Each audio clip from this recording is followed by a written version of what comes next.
Alderman Bob Bauman. Here. Mr. Mark Flaherty. Here. Oh, sorry. Mr. James Cantor. Here. Mr. Scott Mansky. Here. Mr. Greg Marcus. Ms. Aisha Sawa. Mr. Grady Crosby. Here. Representative Kayla Haywood. Here. Senator LaTanya Johnson. Here. We have a quorum. All right, great. First order of business we haven't met now since May, it looks like. So, any discussion from the meeting minutes from May from either the Finance and Personnel Committee or the Governance Committee? And if not, would ask for a motion to approval. Oh, we gotta do them separate. Okay, so first would be the Finance and Personnel Committee. Any discussion? Move to approve. Do we have a second? I'll second. All in favor? You can't, you can't, because you're governance. Your governance. All right. Do we have a second from the Finance and Personnel? Second. All in favor? Aye. Aye. Any opposed? All right. Same thing. Any discussion of the Governance Committee meeting minutes? If not, motion to approve. I'll make a motion. Do we have a second? Second. All in favor of approval of the meeting minutes? Say aye. Aye. Aye. Any opposed? All right. Next order of business will be Steve Marsh, to give our financial report and update. Thank you, Mr. Chairman, and good morning, everyone. Today's financial update includes a review of the district's year-to-date results through June, as well as our projected net income and cash positions for the remainder of the fiscal year. We'll try to keep it tight today, understanding that there are other non-routine items on the agenda. However, a quick update before we get into the numbers. The district has commenced its annual budget process, which management plans to present at the October committee and board meetings, as we have in the past. Marty and I will look to meet with each member of the Finance Committee individually to solicit feedback and answer any questions you may have regarding the 23 proposed budget. Michael will be reaching out later this month to schedule those meetings for the end of September. So to the financial statements, we'll start with the year-to-date income statement, which is page 8 of your packet with column IDs A, B, C, and D at the top. Scanning down to line 67, column C, you'll notice our net income before depreciation is $3.6 million better than budget. Certainly a good news story through the first 6 months of the fiscal year. So let's talk about what's driving that positive variance. Scrolling up to line 28, you'll see net operating income is about $500K better than budget. And there's a couple things worth noting here. Number one, we are right on budget in terms of event activity on the district campus. Through June, we had budgeted 141 events. We actualized 142. You'll also notice the positive variance in line 13 of about $600K. If you recall from our last board meeting, the district received a supplemental grant from the SBA via the Save Our Venues grant program for just under $500,000. That was booked here. After accounting for that, as part of our overall variance, we're generally on budget through June with our event P&Ls. Scrolling down to line number 34, you can see tax revenues are better than budget by about $3.2 million.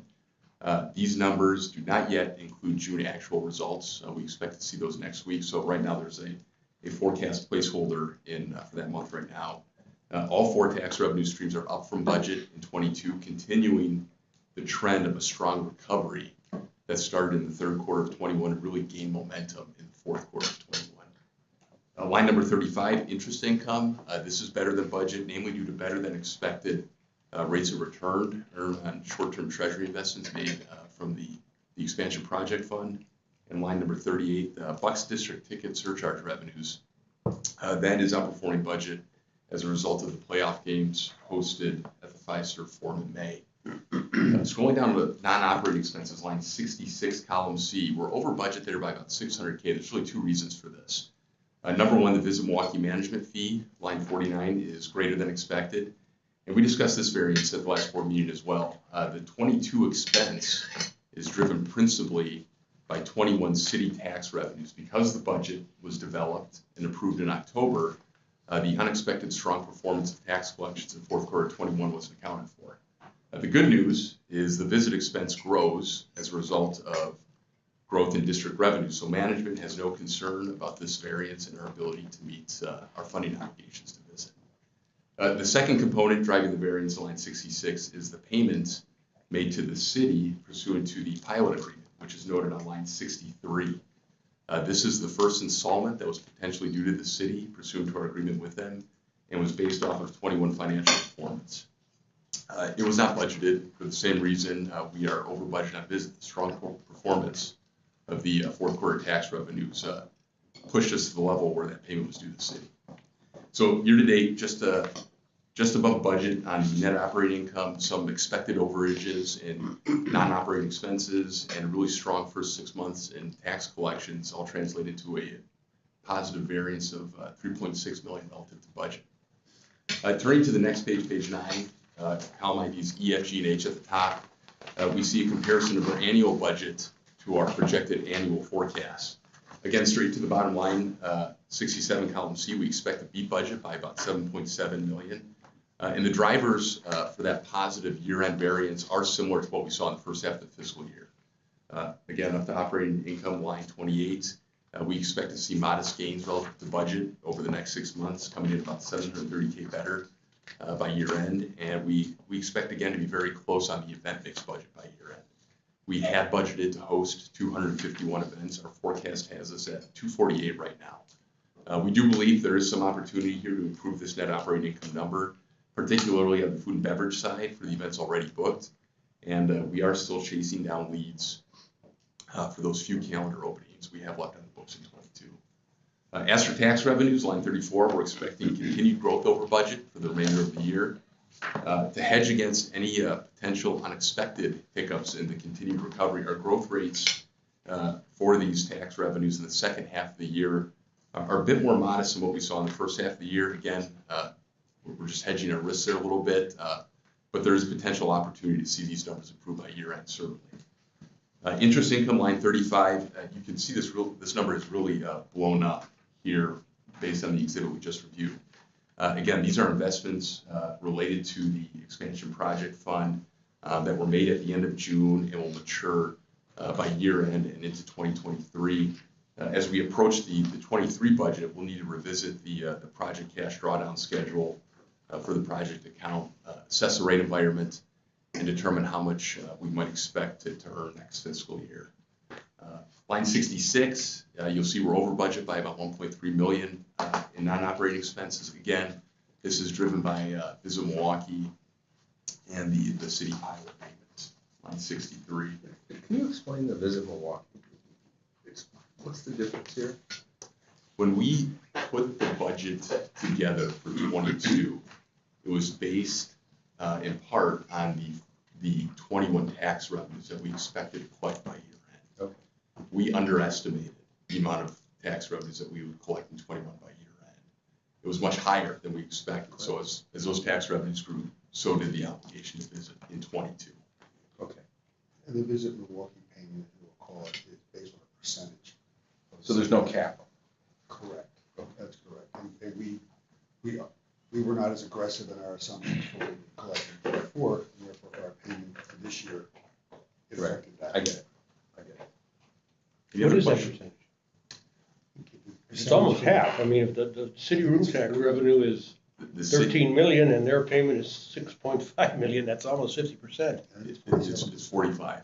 45% is the share. It's a lot. And any other questions on the income statement? Okay, for your reference, there's two other income statement exhibits that I'm not going to speak to, but certainly if there's questions on those, don't hesitate to reach out. One that shows our forecast this year versus last year's actual, and then a comparison of the forecast we made to now. I do want to turn your attention to page 12. This shows a projection of where we expect our operations account to end in December. Looking at line 25, under the month of December, you'll see we're expecting to end the year with a balance of $8.6 million in this fund. This is the bank account we use to fund operations, to make payroll, to pay utilities, repair maintenance around the building. This is more than double our budget number of $4.2 million. Obviously, the improved tax projections are driving this positive variance, as was a stronger starting balance at the beginning of the year, again driven by those fourth quarter tax results in 21. and also the success of the Beyond Van Gogh event. When we were going through the budget process, we knew it was going to be a positive event for us, just not to the levels we expected. So this all contributed to more money flowing into our operations account. Certainly good news. Management has no concerns about meeting its operational obligations for later in the fiscal year and really for the next 12 months for that matter. The next page, page 13, is our restricted cash position. And this is expected to be greater than $27 million by year end. You can see that in line 19, we're expecting to collect $24 million into this account, have outflows related to debt service of just over $19 million, meaning we're adding about $4.8 million, which translates into a rolling balance, as I said, of $27 million right now. Again, great news for the district in terms of stability and flexibility that this balance provides as it pertains to the district's management of its debt portfolio. Lastly, pages 14 and 15 is a current snapshot of our 22 capital budget. As you're aware, the district typically initiates the majority of its capital spending during the summer and the second half of the fiscal year. Deferring these projects to the second half serves as part of the district's risk management strategy should operating results or tax revenues come in less than expected. We're still projecting to be at our budget number, which is line 45 on page 15.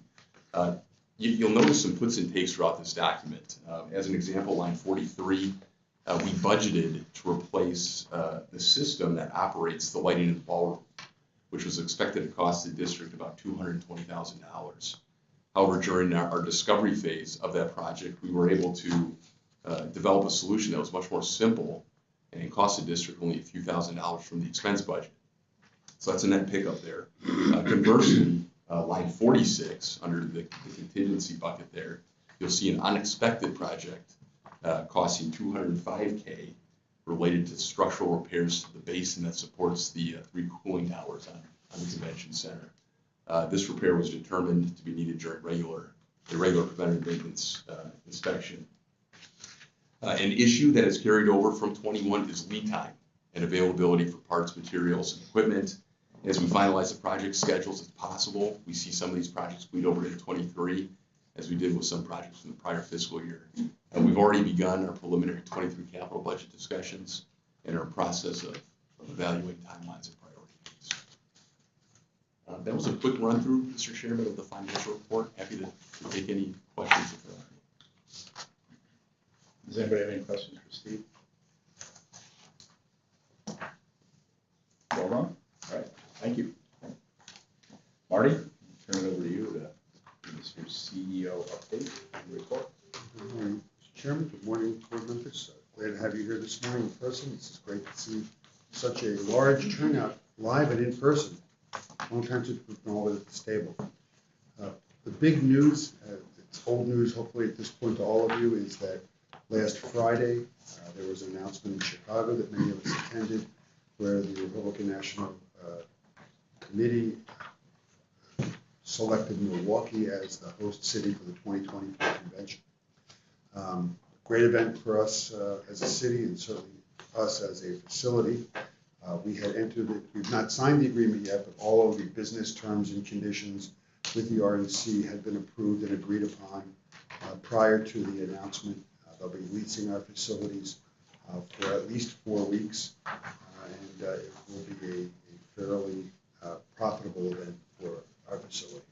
So good for all of downtown. Marty, question.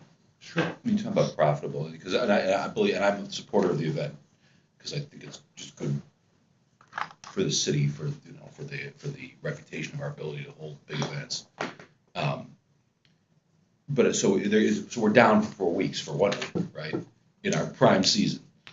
So what's the net at the end of the day? Because like I remember the DNC, everyone was like, our people who are working for us, like, we're going to make so much money. I'm like, yeah, I'm not quite so sure. As it turned out, we didn't make any, but it's a different problem. But it tends to, our math was like, yeah, it's going to be a little bit better, but really not much around that. But we were sort of saying this is just a great investment for the future, and we won't lose any money. That period of time for us is work. For the city, that's high leisure. July is not a big meetings and convention period, with the exception of Northwestern Mutual's event, which I believe will be shifted by a week or two. It's not going away. So for us, this is incremental money, significant incremental money for us. So it's several $1 million in net income. I haven't asked, we haven't done the math. If our guys have done the math, I haven't seen it yet, so I don't know.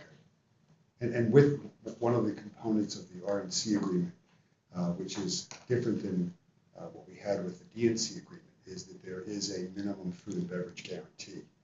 We were hopeful that we anticipated that they would have spent a fair amount of money on food and beverage, although it wasn't contractually obligated. I learned a lesson from that exercise. We didn't lose money because of it, but we didn't capture as much as I would have liked, so we put in a minimum guarantee spend for the RNC, which is part of the economics for us. Thanks. Sure. So that's on its way, and we will be working with them over the next 2 years to make sure we've got a safe and enjoyable event for all the attendees.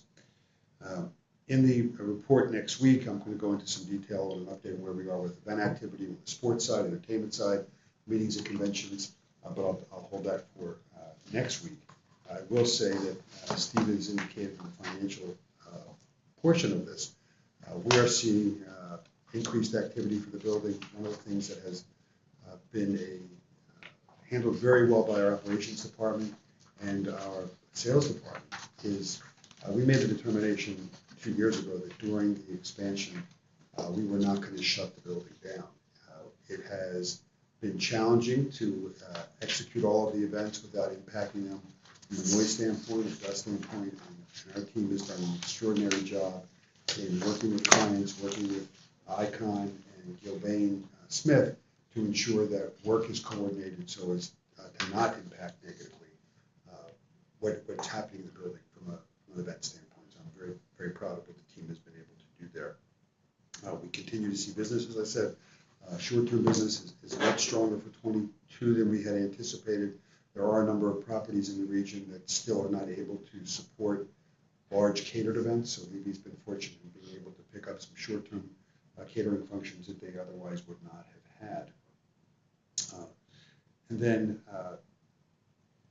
as part of the CEO report next week, Mike Abrams, although not today, Mike Abrams next week will give an update on where we are with the construction of the project, giving you where we are with the different milestones and the red letter dates coming up over the next couple of weeks.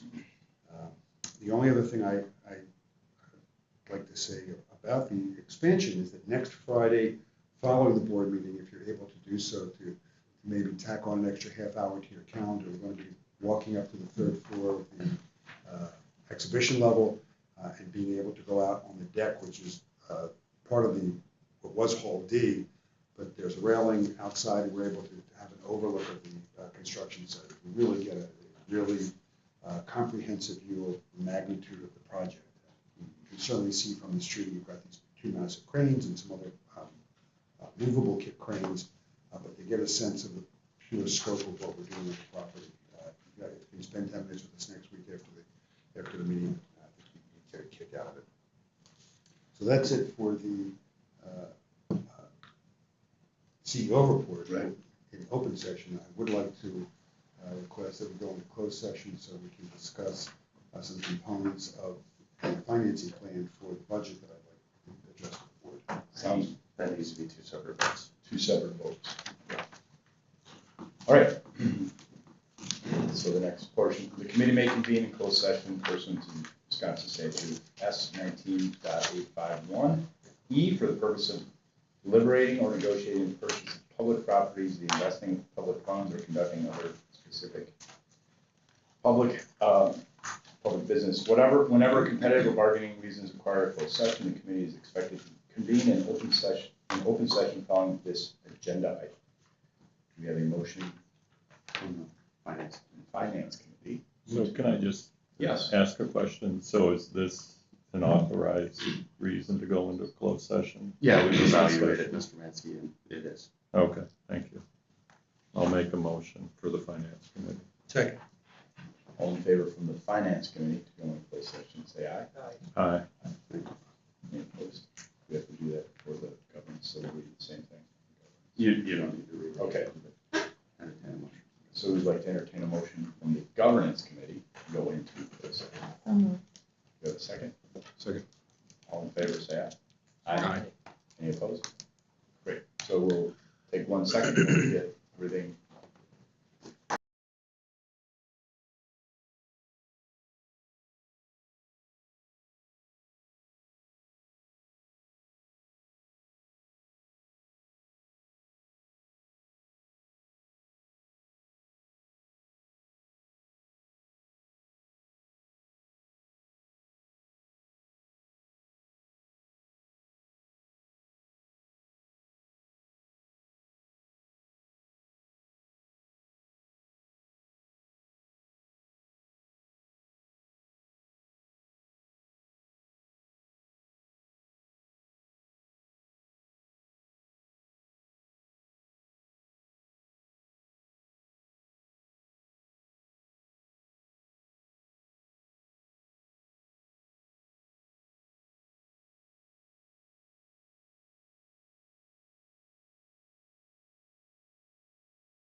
I don't believe it will ever work. But I know And we can do it if you're available by phone or by We'll talk about it. All right, we're back in open session. Another thing I wanted to just stress to the group is that in next week's full board meeting, we will be in the larger room, room 203, we'll have a larger group than we have today. Great. With that, the agenda items are very similar to what we went over today. It's in your packet. Basically, a lot of this will be discussion. Finance, Marty will give a little more detail on how things are progressing here and have gone over the summer. The expansion update for Mike and the rest of the team, and then that will be it. Meeting dates are in there. Nothing's changed for the balance of the year. I can't remember, Michael, did we send out meeting dates for 2023 yet? No. No, okay, that's fine. We probably should start thinking about that. Looks like We're working on it. great. Anything else to discuss? With that, we'll entertain a motion to adjourn. So moved. We have That one you jumped. all in favor for adjournment, say aye. Aye. Any opposed? All right, we will see you all next Friday with the exception of Grady, apparently. I dropped the ball on my last time. Want to do something September? Sure. Sorry.